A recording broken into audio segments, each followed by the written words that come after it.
Hi, my name is Manish Gupta, and in this video, I'm going to talk about MOE Lava, which is basically a mixture of experts model for large mixture of experts training for large visual language models. So let's get started. First I'll talk about how is MOE Lava trained, and then I'll talk about how does it perform on various tasks, right? We all know that very large visual language models have become very popular. So for example, intern VL is 6 billion parameters, IDFX is 80 billion parameters, right?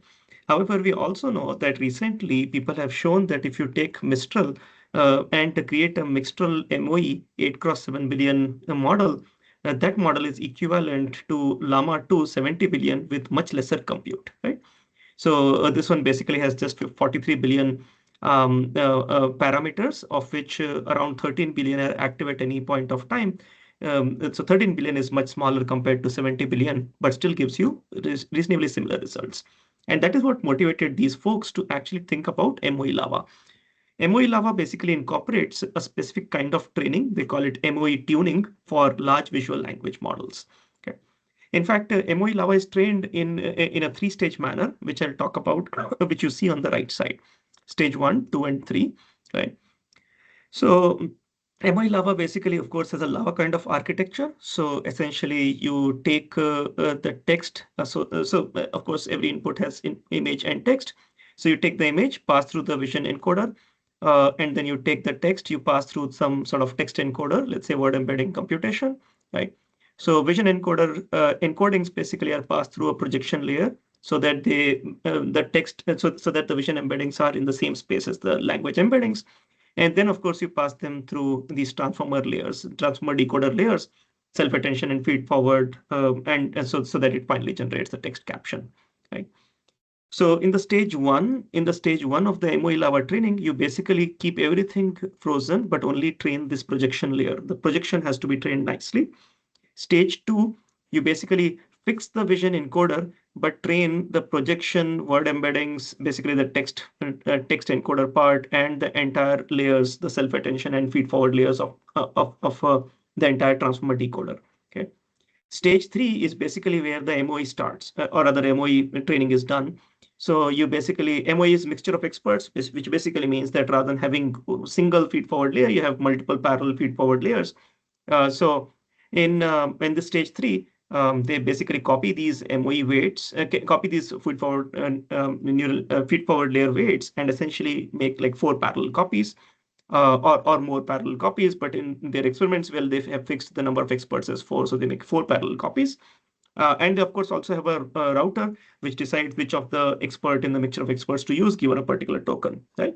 Um, so as you see, these are the ones that are trained. Everything else is kept frozen. So only the MOE weights basically are trained in the stage three. Okay. Now, so that's that. Of course, the router essentially is a linear layer which just predicts the probability of each token being assigned to each expert. So given a token, which expert should it go to? In the MOE architecture, of course, the token does not go to all the experts. It goes to a fixed number of experts. In their particular case, they choose 2 experts. So they are not like a switch transformer thing, but more of a 2 experts kind of thing. So that's that. And the router layer basically decides which token, I mean, for every token, which particular experts it should go to. It's basically just a linear layer, as you see, on top of the X, and specifically it uses the softmaxes to decide, which particular layer, which particular expert should be used. And finally, if you have decided to use 2 experts, you basically take their probabilities and take their probabilities from here, and then the output from those experts, and that basically forms your MOE output, MOE layer output. This particular feed forward layer replaced by MOE layer output. Okay. Now, the entire model is trained basically using the two part to the loss. One is the autoregressive loss that is typically used for training transformer decoder models, but also an auxiliary loss, where the auxiliary loss basically helps in load balancing across the experts. You don't want to, each of the experts typically are on different GPUs. You do not really want to load one expert more than others. You sort of want their workload to be balanced as such, right? Which is what is ensured using the auxiliary loss. Okay. So more details about the auxiliary loss are in the paper, right? So that's that. Now for the 3 stages of training, they use 3 different data sets. So, a Lava PT is the Lava pre-training data set, which was actually used for Lava itself, Lava 1.5. Then they have used hybrid fine-tuning data set, which is a combination of 4 different data sets. Look at the number of samples as well. So quite rigorous fine-tuning. And then the stage 3 is basically Lava fine-tuning, basically MOE fine-tuning, for which they basically use that existing data set. They train 3 different sizes of MOE Lava models. So one of them is based on a stable LM, second one on Qwen, and third one on Phi2, right? So, and accordingly, their sizes vary. So MOE Lava is, so the smaller one is 1.6 billion cross 4. This is 1.8 billion cross 4. This one is 2.7 billion cross 4. They always have 4 experts, therefore cross 4, and they take top 2 experts for any token, right? Overall, these models have 32 layers and 24 layers and 32 layers respectively, but then they actually have MOE layers. Every alternate feed-forward layer is converted to an MOE layer, and therefore you have like half of those layers as MOE layers in that sense. Now, of course, they also vary in terms of their activated parameters. So, 1.6 billion cross 4 actually at any point of time has like 2 billion activations, 2 billion activated, and 2.2 billion and 3.6 billion for the 3 different models. Okay, so how does MOE Lava perform, right? So for the vision encoder, they basically use a clip large model, and the multi-layered perceptron, the projector, actually is a 2 linear layer with the GALU activations. And as I mentioned on the previous slide, they use alternate replacement of feed-forward layer with the MOE layer.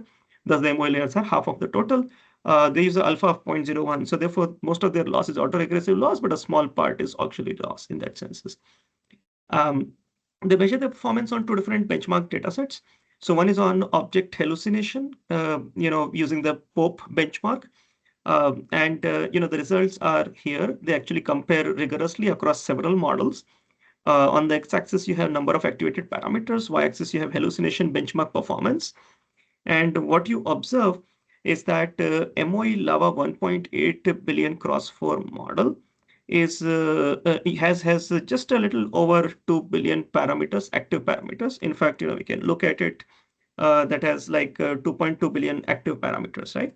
But that model is actually as good as your intern VLChat 19 billion in terms of its hallucination performance.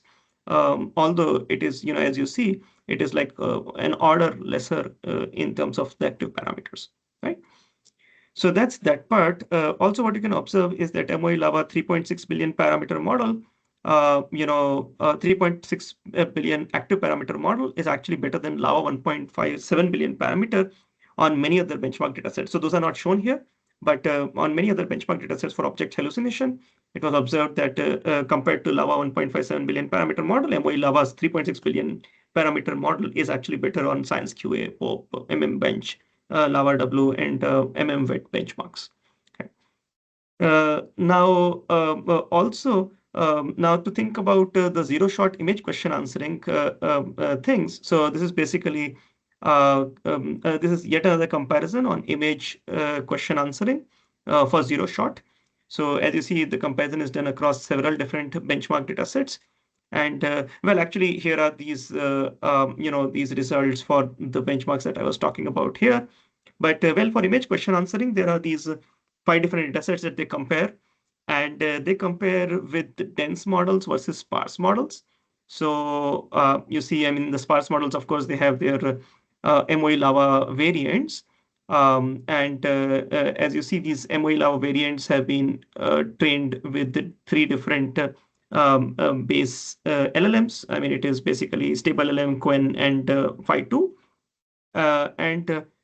What you also have is in the dense model world, you have Tiny GPT-V, Mobile VLM, and Lava 5, right? So basically, this tells you what is the resolution of the image that they process, and this tells you the number of activated parameters. So as you observe, this is like 3.6 billion parameters, but then, well, there are also comparable ones, like this is 2.7 billion, and you have a 2.2 billion parameter sparse model as well. And as you observe, typically sparse models are actually better compared to their equivalent dense models. Now, of course, there are much larger dense models also, so which they compare with, like 13 billion parameter models, and in some cases, their sparse models, while being much smaller in size, are still better than the 13 billion models. Okay. So for example, MOE Lava 552 2.7 billion cross 4, that model is so with 3.6 billion parameters basically is better than Lava 1.57 billion parameter model, on let's say SQA. So this is 66.8, this is 68.5, right? So this is clearly better. So showing promise. I mean, of course, it is not as good on other different benchmark data sets, but well, at least on SQA it is better. So there are other such similar observations. So MOE Lava stable LM is actually better than IDFX broadly, right? So basically, although this is like 2 billion parameter, IDFX is like 80 billion parameter.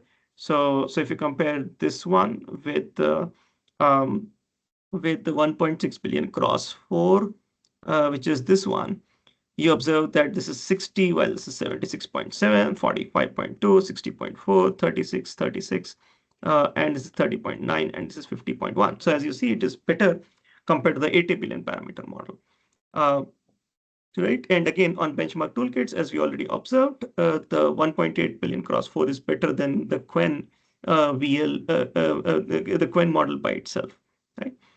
So especially on MMBench. So I think, yeah, so Qwen is basically 38.2, while this one is, let's see, this one is 59.7, right? So way better. So broadly, yes, MOE Lava, there's a mixture of experts, and they experimented with 4 experts only. So in some ways, yes, I mean, if I would have basically reviewed this paper, I would have, of course, expected them to compare what happens if you vary the number of experts and so on.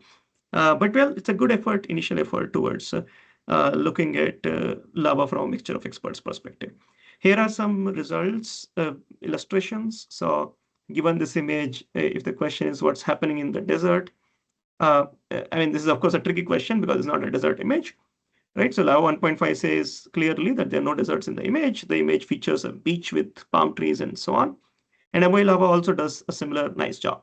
The scene features a city with a beach and a large body of water, which is more likely to be a coastal city. So you see, Lava 1.5 has a lot of hallucination here. So there is no palm trees here. I mean, in that senses, but MOE Lava does not have any hallucination as such. Right? Similarly, it does nicely on the typical Mona Lisa photo painting, right? And then this is a popular GPT-4 example. So there's a GPT-4 output about, can you explain this meme, right? But then there's a much better output from MOE Lava. If you actually look at the output, it nicely describes that this could be a pan and there are some pieces near the center and others positioned towards the edges, and sort of resembles the continents and countries. I mean, I think the language is much more clearer. Plus, it nicely also plus the factuality is much more accurate. Okay. So in summary, in this video, I talked about the mixture of experts tuning, the 3-stage training strategy for training a mixture of experts Lava model. Basically, the authors basically showed results on several multimodal understanding benchmarks and hallucination benchmarks as well. So we observed that this mixture of experts Lava model is equivalent to Lava 1.5 with only 3 billion active parameters, and actually also does better even compared to the IDFX 80 billion parameter model on some of those benchmarks. That's it for this video. Hope you liked the video. Thank you for watching. Connect with me on my LinkedIn or look at my search on my homepage. Thank you.